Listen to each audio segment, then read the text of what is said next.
because I'm sure some of you guys have a job, and so I'm sure that's why your budgeting sheet might be different than the example that I have up here. For example, maybe some of you guys have to pay for your gas, but this is kind of what I put as an example of a typical high school budgeting sheet, some things that you want to save money on or anything like that.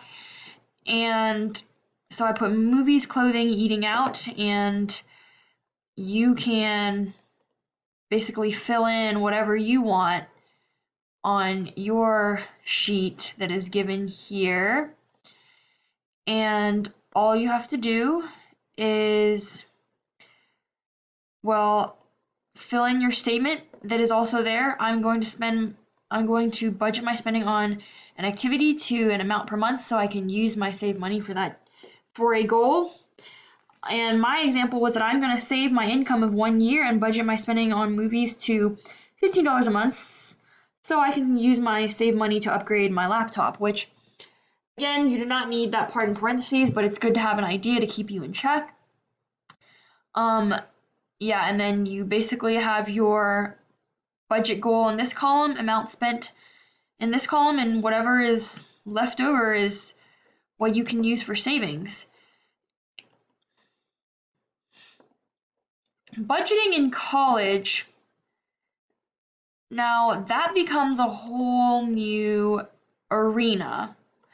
So this is a list that I have found, and it basically is what your college budget is going to look like. It expands from just movies and going out to eat into more necessities and fixed expenses such as rent and insurance, and that's when it gets complicated. The list gets way larger than what we had here before. But also your financial independence increases, which is just as good. In addition to all of these items that I have here, such as car payments, groceries, housing, credit debit cards, cable TV, these are some other ones that people might need to budget for. Expenses on pets, such as food, gifts, personal grooming. All of these things are things that get added to your budget. So as you can see, in college, it becomes a much bigger thing that you need to keep your eye out for. So, all this talk about budgets, but how do we stick to it? And it's very important that after this video, even for small things like that little high school budget example that I had up on the last slide, even if you just try to use that with the sheet that I gave you or whatever, however you want to do it, it's very important to try to apply this skill now so that you can be fluent in it when you're completely independent and you don't have to worry as much about all these little money things that you're losing, you know? If you have your budget, again, you can keep track of your cash flow. So, how do we stick to it?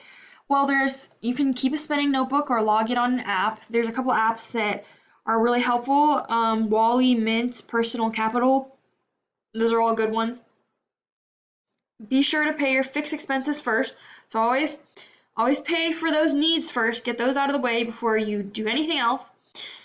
And cut down on using credit and debit cards. Why? Well, it's pretty simple. When you have cash, you have that limit, you have that fixed amount, you have that number that you know how much you're spending every day and how much you have and how much you can save. But with credit and debit cards, it gets pretty easy to lose track, more specifically credit cards, because it's just on that card. There's no real way to be totally aware of how you're keeping track of that money. So you just keep swiping and it's pretty easy to lose track of where it all goes. So that is an easy way to fall off of your budget, is always using your credit card. Budgeting beans. Okay, so a little brain reliever. I have a little game for you guys. Budgeting beans. So you can go ahead and go to that packet, that beans packet that I've attached in the description as well, the bean game. It is a fun little game. We're gonna play a couple rounds of it, and well, if you don't have any beans at home, any little object, maybe like a bead or something, just to keep track of would be fine. You'll need 20 of them, and you'll need obviously the sheet. So here's what we're gonna do. Here's how we're gonna practice it. Each of these gold star items are needs. So furnishings, you need those for your house. You need your utilities, you need food, you need clothing. What you want to do is, for this first round, after spending a selected required item out of each category, continue selecting items until you have used up your 20 beans. So you have to choose one of the options that are in the starred categories with your beans. You have to choose at least one of them. So if I wanted to do housing with utilities and I want a place of my own, that's fine. But I have to use 4 of my 20 beans. And you have to do that for all the ones with the stars. You can choose which level of those necessities you want. Again, back to the idea that you can save on necessities. And after that, you can spend the rest of your 20 beans however you like, on recreation. I like fishing, and I like concerts, so I'm gonna probably put some of my beans there. Personal care, anything, just use up your 20 beans. You can go ahead and pause the video and do that if you'd like, and then we will continue to round 2. So for round 2, I would like you guys to make changes on your bean sheet until you have only 13 beans. So basically you only have 13 beans now. So what are you going to change about how you're spending your beans or your money, your bean money? You have to still have one option from each of the starred necessity categories.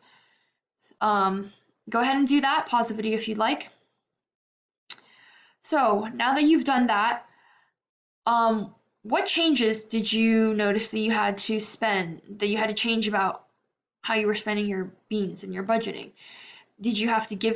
What things did you have to give up? And were there a lot of things that you had to give up?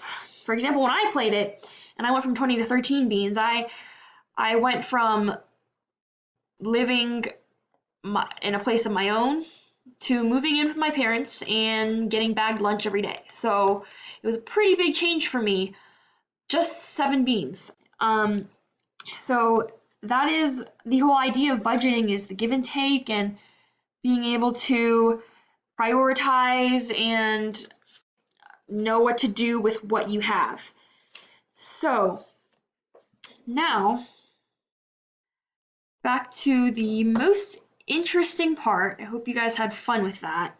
And you can play it as much as you want. I had a couple other scenarios that I was going over with some of my other students, if you will, and we were saying if someone in your family broke your leg and you don't have insurance, you have to take away 3 beans. How are you going to make those changes? Or maybe your parents just got a 2-bean raise. Where are you going to decide where it's going to be spent? So there's a lot of ways you can go with it. Yeah.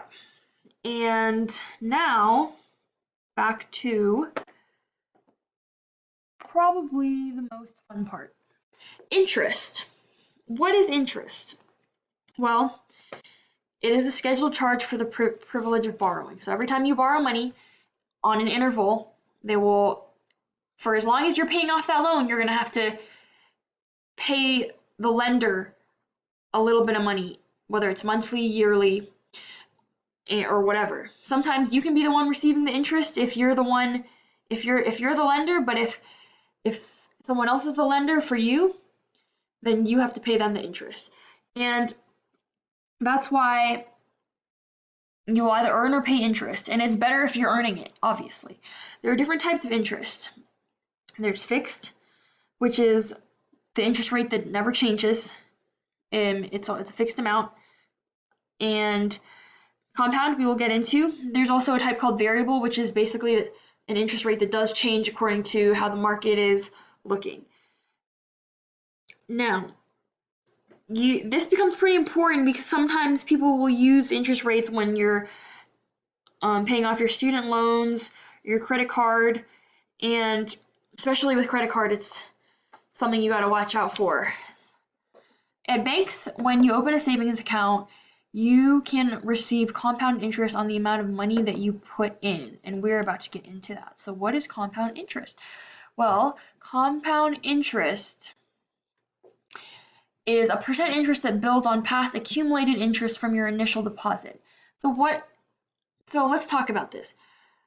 Whenever you put in an amount of money into a bank, that initial amount of money you put in is called the principal value. And the interest is the amount of money that the bank pays you every month that you keep your money in the bank. Because they like that they have your money and they pay you interest for that, but it's very little. But an example from Cash Course that demonstrates the power of compound interest that I found is, do you think you could earn more in a job that pays $1,000 a day for 35 days, or one that pays a penny the first day and then doubles the amount every day for 35 days? Let's compare the amount you'd acquire in each scenario. So the first job option we have here is the one that talks about paying or earning $1,000 a day for 35 days. So you can see how the money increases here, kind of like a linear increase at a rate of $1,000 a day. And at the end of 35 days, you have $35,000. But let's say you only put in 1 cent in this place that gives you a compound interest rate that doubles the amount for 35 days, which is the idea of a compound interest rate, is that it builds on the value that was right before it. Well, you can see that as opposed to the guy who only had $1,000 every day, the one who had the compound interest ended with about 170 million, so way much more than job option number 1. And although it's unrealistic that you're ever going to put your money into a bank that doubles every day or receive a job offer that does that for you, it just demonstrates the power of compound interest. And if you can also notice from it, you definitely want to be the one earning compound interest, not the one that's paying it. So, best part of the presentation, who wants to be a millionaire? Yes, I'm going to teach you. If you start now with your knowledge of compound interest, and I'm going to show you in the next few slides, you can be a millionaire by the time you are, I would say, 60 or younger. All right, so here's an example I pulled from Smart Dollar, and as you can see up here, this initial value is the principal value that Jen is investing, and she puts in at age 24 $3,000, and the interest rate is about 10% of that. And what happens is she puts in about $3,000 every month, and the compound interest builds on not only the value that she put in, but the value that the interest rate from before has now added to her initial principal value.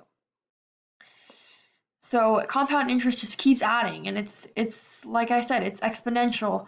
And she stops putting in money at 35, but she ends with about 174,000 at age 45, as opposed to Amber, who started putting in her money at about age 35, and now she's ending with 61,000 at the same age. So if you guys can start to open up your savings account now and find a good bank with compound interest, and just, even if you don't even put in money every month and you just leave it there, it will rack up, and it will really, you can be a millionaire by 65.